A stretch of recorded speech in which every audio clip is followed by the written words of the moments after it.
इस वक्त प्रधानमंत्री नरेंद्र मोदी बार बार पीओके को लेकर और पाकिस्तान पर फिर एक्शन होने को लेकर जो संकेत दे रहे हैं वो क्लियर कट मैसेज है कि एक्शन तो होगा और भारत को ऑपरेशन सिंदूर लॉन्च करने के लिए, उसका पार्ट 2 लॉन्च करने के लिए मौका खुद पाकिस्तान ही देगा।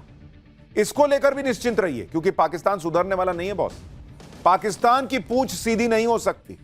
प्रधानमंत्री नरेंद्र मोदी भी यह बात अच्छी तरह समझते हैं, इसलिए वो बार बार कह रहे हैं कि ऑपरेशन सिंदूर अभी खत्म नहीं हुआ और ऐसा लग रहा है कि पाकिस्तान खुद अपनी धुलाई की जमीन तैयार करने लगा है। पाकिस्तान में फिर से हाफिज सईद और मसूद अजहर के आतंकी खुलेआम सड़कों पर दिखने लगे। पहलगाम हमले का मास्टरमाइंड सैफुल्लाह बिल से बाहर आ गया है। वहां पर आतंकवादियों की रैलियां फिर से होने लगी हैं। ये आतंकवादी फिर से भारत के खिलाफ जहर उगलने में जुट गए। ऑपरेशन सिंदूर के बाद कुछ दिनों के लिए ये सब आतंकी अपने बिलों में छिप गए थे, लेकिन जिस तरह से पीएम मोदी ने पिछले कुछ दिनों में अपनी बातों से पाकिस्तान को धोया है, उससे हाफिज सईद और मसूद अजहर के आतंकी बिलबिला रहे हैं, अपने अपने बिलों से बाहर आ रहे हैं और इससे नरेंद्र मोदी का प्लान कामयाब होता दिख रहा है। नरेंद्र मोदी का काम भी आसान हो रहा है क्योंकि पाकिस्तान के आतंकी अगर बाहर निकले हैं तो बहुत मुमकिन है कि इन्हें कोई अज्ञात हमलावर ठोक कर चला जाएगा या फिर नरेंद्र मोदी ऑपरेशन सिंदूर पार्ट 2 कहीं लॉन्च ना करें। पीएम मोदी के प्लान में कैसे पाकिस्तान और उसके आतंकी फंस गए हैं, पीएम मोदी की आज कौन सी तस्वीरें आ गई हैं जिसे देखकर विपक्ष में खलबली मची हुई है, पहलगाम हमले के मास्टरमाइंड सैफुल्लाह का कौन सा वीडियो आया है और उसमें वो पीएम मोदी के लिए क्या खौफनाक बात कह रहा है, आज आपको यह भी दिखाऊंगा। पीएम मोदी के प्लान पीओके की कौन सी नई डिटेल आई है, यह भी लाया हूं।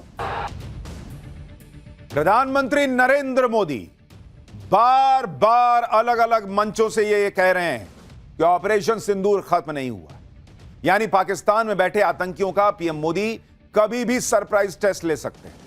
लेकिन ऑपरेशन सिंदूर से ये आतंकी इतना ज्यादा कांप गए कि गायब हो गए थे। पाकिस्तान की सेना ने इन्हें बिल में छुपा दिया था कि अंदर रहो, कभी भी कोई मार के चला जाएगा।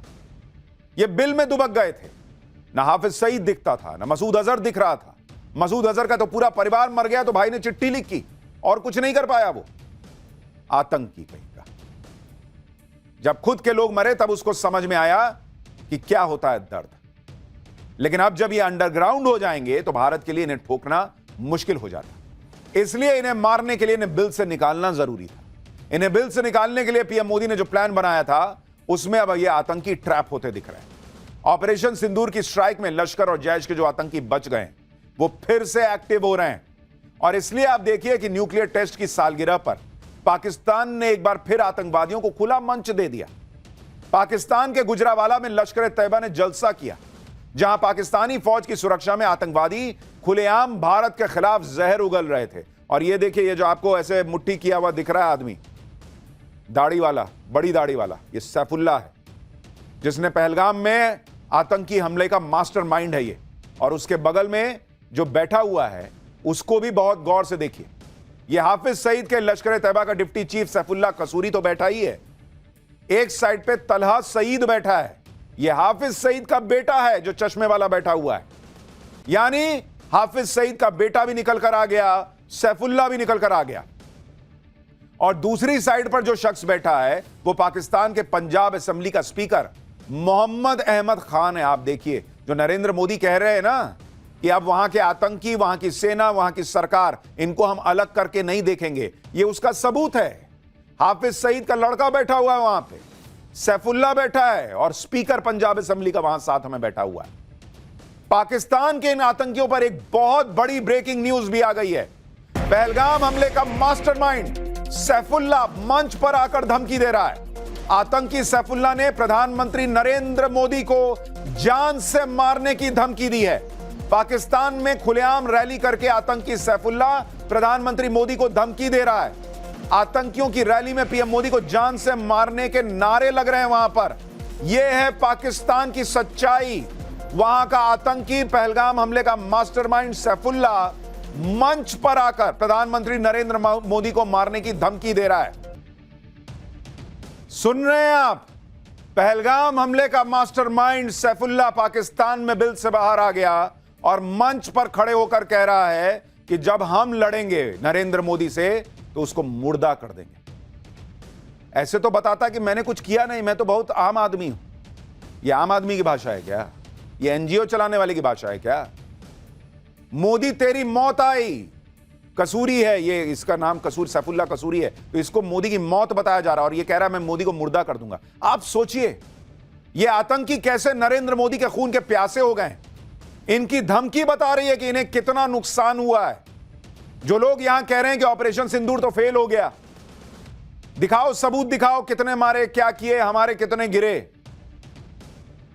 आप आज उन इंडी अलायंस वालों को, राहुल गांधी को, कांग्रेस पार्टी को देखना चाहिए कि नरेंद्र मोदी ने, भारत की फौज ने नरेंद्र मोदी के नेतृत्व में पाकिस्तान में घुसकर आतंकियों को ऐसा मारा है कि सैफुल्ला मंच पर खून का प्यासा हो गया है नरेंद्र मोदी का।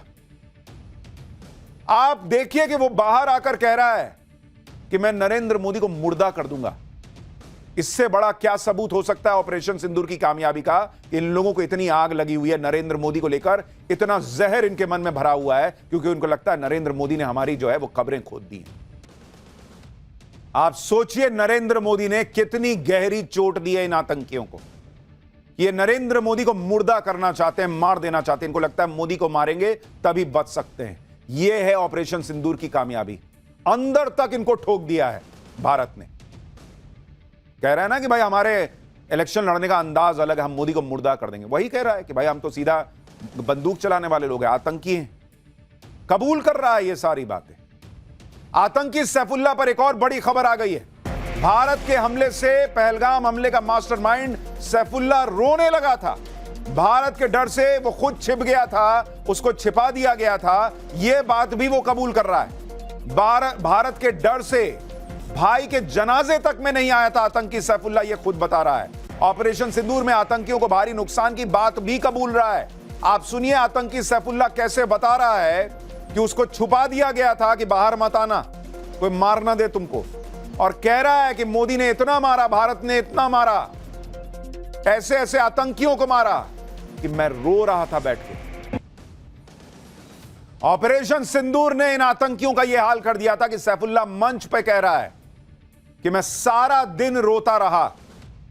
वो मसूद अजहर चिट्ठी लिख के बता रहा था कि मैं मर जाता तो अच्छा था, मेरा पूरा परिवार खत्म हो गया। ये सैफुल्ला मास्टरमाइंड पहलगाम हमले का दिन भर रोता रहा। यह भारत ने इससे बदला लिया। सिर्फ आतंकी ही अपने नुकसान की बात नहीं कर रहे। पाकिस्तान के प्रधानमंत्री शहबाज शरीफ ने भी खुद माना है कि पाकिस्तानी सेना भारत पर हमले का प्लान ही बनाती रह गई और भारत ने ब्रह्मोस चलाकर धुआं धुआं कर दिया। आप सोचिए शहबाज शरीफ पीएम मोदी के मिशन पीओके से इतना घबराया हुआ है कि वो दुनिया की मदद मिल जाए इसके लिए दुनिया में जाकर खुद अपनी बेइज्जती करवा रहा है। खुद बता रहा है कि हम तो सोचते रह गए मोदी का भारत मार के चला गया। यह हालत हो गई है पाकिस्तान की। आतंकी मंच पे कह रहा है कि मैं दिन भर रोता रह गया, भारत ने इतना मारा। पाकिस्तान का पीएम दुनिया के सामने खड़ा होकर कह रहा है कि हम तो सोच रहे थे भारत पर हमला करेंगे, उसके पहले भारत मार के चला गया। भाई बहुत मारा, ब्रह्मोस से मार दिया, हमारा एयरपोर्ट उड़ा दिया, हमारा एयरबेस उड़ा दिया। खुद बोल रहा है भाई प्रधानमंत्री। शहबाज शरीफ का दिल ही जानता है कि कैसे भारत ने पाकिस्तान को ठोका था। आतंकियों को रोते हुए आपने सुनी लिया। और आप सोचिए इतना होने के बावजूद हमारे यहां कुछ लोग सबूत मांग रहे हैं, ऑपरेशन सिंदूर को फेल बता रहे हैं। बॉस कैसे लोग हैं ये लोग भाई। पाकिस्तान के आतंकी दुनिया को बता रहे हैं कि भारत ने जबरदस्त धुलाई की है। हमारे यहां कुछ लोगों को सबूत चाहिए। ऐसी धुलाई की खुद सैफुल्ला जैसा आतंकवादी डर के मारे छिप गया था, अब बाहर आया है तो मुनीर की तरफ फर्जी हेकड़ी दिखा रहा है। आतंकी सैफुल्ला ने भगवान राम और पीएम मोदी का नाम लेकर क्या कहा है? क्यों उस दिन धर्म पूछ के ही मारा था ना। इसके दिमाग में अभी भी धर्म का जहर भरा हुआ है। इस पूरे मामले में भी यह अल्लाह और राम कर रहा है कि हमारे अल्लाह ने तो हमारी मदद कर दी, तुम्हारे राम ने तुम्हारी मदद की कि नहीं की? और कहता है कि नहीं की। तुम्हारे रब ने क्या किया? पाकिस्तान के एयरबेसेस देखो, उनको भी मंजूर नहीं जो तुम करते हो। मसूद अजहर का परिवार जो है वो सफाया नहीं हो जाता अगर रब तुम्हारे साथ होता। तुम्हारे आतंकी ठिकाने तबाह नहीं होते अगर रब तुम्हारे साथ होता। पाकिस्तान इस तरह से धुआं धुआं नहीं होता अगर तुम्हारा रब तुम्हारे साथ होता। और राम, भगवान राम की बात करते हो। भगवान राम किस तरह खड़े रहे कि तुम्हारा एक ड्रोन जो है वो कामयाब नहीं हो पाया, तुम्हारी फतेह मिसाइल को फतह नहीं मिल पाई, तुम्हारे प्लेन उड़ गए। क्या बात करते हो? भगवान किसके साथ है दिख नहीं रहा है तुमको? लेकिन ब्रेन वॉश करना है, झूठ बोलो। सेना झूठ, प्रधानमंत्री झूठ, आतंकी झूठ, पूरा देश ही झूठ की बुनियाद पर खड़ा है। ये पाकिस्तान आतंकी सैफुल्लाह वही बातें कर रहा है जो बातें पहलगाम हमले से पहले पाकिस्तान के आर्मी चीफ असीम मुनीर ने की थी। असीम मुनीर के भड़काने के बाद कुछ ही दिन में पहलगाम अटैक हो गया था। अब खुद पाकिस्तान के आतंकी भी इस सच को खुलेआम कबूल रहे हैं कि पाकिस्तान में सरकार, फौज और आतंकवादियों के बीच बहुत गहरा रिश्ता और भाईचारा है। यानी नरेंद्र मोदी ने जो इधर कहा था कि आटा खाओ, रोटी खाओ, नहीं तो मोदी की गोली है ही, वो बात वहां पहुंच गई है। यहां विपक्ष वाले कूदने लगे थे, फिल्मी डायलॉग है, ये है, वो है। देखिए कितना अंदर तक वहां घुस गया है नरेंद्र मोदी का बयान। पाकिस्तान में बैठे आतंकवादियों की बातों से साफ झलक रहा है कि उन्हें मोदी की गोली का डर है। और यह डर यूं ही नहीं है। ऑपरेशन सिंदूर में भारत ने इन आतंकवादियों को खून के आंसू रोने पर मजबूर किया। बताया जा रहा है कि न्यूक्लियर टेस्ट की सालगिरह तो बहाना था। आतंकी रैली का असली मकसद भारत के ऑपरेशन सिंदूर में हुए जान माल के नुकसान की भरपाई करना था। आतंकियों का मकसद आम जनता से चंदा वसूलना और नए आतंकियों की भर्तियां करना था। और यह एक सोची समझी रणनीति का हिस्सा था जिसे पाकिस्तानी फौज और आईएसआई ने समर्थन दिया। यह सब जानते हैं कि भारत का विरोध और जिहाद के नाम पर पाकिस्तान में आतंकवादियों की फौज खड़ा कर लेना कितना आसान है। घूम फिर के ये लोग जिहाद पे आ गए। ये जिहाद की गोली ही दे देकर आतंकी बनाते हैं और पाकिस्तान के लोगों की जिंदगी बर्बाद करके रख दी। आप देखिए कि एक तरफ पाकिस्तान में आतंकवादी भी न्यूक्लियर टेस्ट की सालगिरह मनाते हैं और पाकिस्तान के लोग देश की बदहाली की पोल खोल रहे हैं। पाकिस्तानी एक्ट्रेस हिना ख्वाजा ने यौम तकबीर को निराशा का दिन बताया। उनका एक वीडियो सामने आया है जिसमें वो पानी की कमी को लेकर अपने देश की सरकार पर भड़की हुई हैं। पीने के लिए पानी नहीं है, बाथरूम तक में पानी नहीं है भाई। और सोचिए, मुंह से जहर उगल रहे हैं कि जिहाद करेंगे, जिहाद करेंगे, मोदी को मार देंगे। अरे पहले पानी लेके आओ, मोदी को मार। पाकिस्तान के पास पीने का पानी नहीं, खाने को रोटी नहीं, लड़ने चले हैं भारत से और मोदी से। आतंकियों की फौज फिर से शहबाज शरीफ और असीम मुनीर तैयार कर रहे हैं, लेकिन ये फिर भूल रहे हैं कि सामने नरेंद्र मोदी का नया भारत। नरेंद्र मोदी कह ही चुके हैं कि चैन से रोटी खाओ, नहीं तो मोदी की गोली है। मोदी के इस बयान से पाकिस्तान की मीडिया में भी हड़कंप मच गया है। सुनिए वहां की मीडिया में क्या चल रहा है, फिर आपको बताता हूं कि आज पीओके को लेकर कौन सा बड़ा बयान आ गया है। पाकिस्तानी डिफेंस एक्सपर्ट कह रहा है कि इंडिया को हमेशा सीरियसली लो भाई, ये कभी भी मार देगा। जो पाकिस्तान कल तक फर्जी जीत का जश्न मना रहा था, उसके मुंह से आखिरकार सच निकलने लगा है कि नमाज के बाद पाकिस्तान हमला करने जा रहा था, लेकिन नरेंद्र मोदी ने मौका ही नहीं दिया और नमाज से पहले ही पाकिस्तान को ठोक दिया। कुछ इसी तरह से नरेंद्र मोदी पीओके को लेकर भी कर सकते हैं कि पाकिस्तान को मौका ही ना मिले, शायद उधर पीओके सीधे भारत के पास आ जाए, क्योंकि नरेंद्र मोदी का मिशन पीओके चल रहा है भाई। आज रक्षा मंत्री राजनाथ सिंह ने भी कह दिया कि आज नहीं तो कल पीओके हमारा होगा। सुनिए रक्षा मंत्री को भी। साथियों, मैं मानता हूं कि आज पाक ऑक्युपाइड कश्मीर के लोग हमारे अपने हैं। आप मानते हैं ना? पाक ऑक्युपाइड कश्मीर के लोग वो हमारे अपने हैं, हमारे परिवार के हिस्सा हैं। हम प्रधानमंत्री के श्री नरेंद्र मोदी जी के एक भारत श्रेष्ठ भारत के संकल्प के लिए पूरी तरह से प्रतिबद्ध हैं और हमें यह पूर्ण विश्वास है कि हमारे वो भाई जो आज हमसे भौगोलिक और राजनीतिक रूप से अलग हैं, वो भी अपने स्वाभिमान, आत्मा की आवाज़ और स्वेच्छा से भारत की मुख्य धारा में कभी न कभी जरूर वापस लौटेंगे।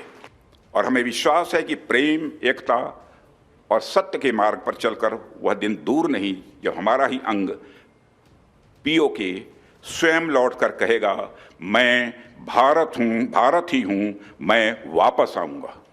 और वापस आया हूं। पीओके को वापस लेने को लेकर कोई डाउट नहीं होना चाहिए, क्योंकि भारत के संविधान में साफ साफ लिखा है कि पूरा जम्मू कश्मीर भारत का हिस्सा है और इसमें पीओके भी शामिल है।